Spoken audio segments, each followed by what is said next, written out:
بارەکە ناخۆشە وەڵێ حکوومەتی عێراقی کوتێتی ئەبێک بە 130 و ئێمەش لە ترسی ئەوە کتمان بازیاتر دانەبەزێ و فرۆشمانەوانیوە. ئێستا تۆ چەند لە زەرەر رابووی لەم مینە؟ ینی خەڵکی تریشەیە وەکو تۆ 600,000 سەرز کردووە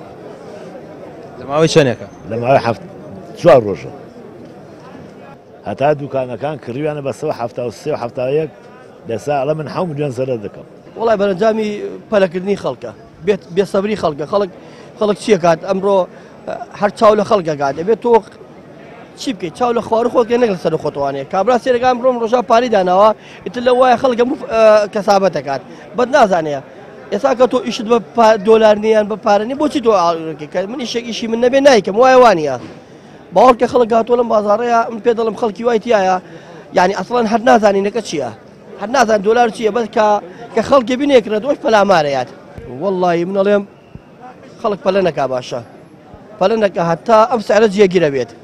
هەتا سعر جێگیر نەبێکرد ناتوانێت چکات مەسەن دۆلاری لە 75 کڕیوە ئێستا ترسێ بێتە 35 ئەوانە ئەی چی بکەن؟ ئێخ تۆ ئەم بۆچی وەڵی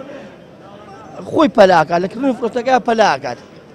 ئەخر بۆچی کە بە 75 فرۆشمەیەکێکریتوانەیە یای تۆ بێ دەرەنجام بقەشی قوبولکە گەشێشی تۆ نەبێ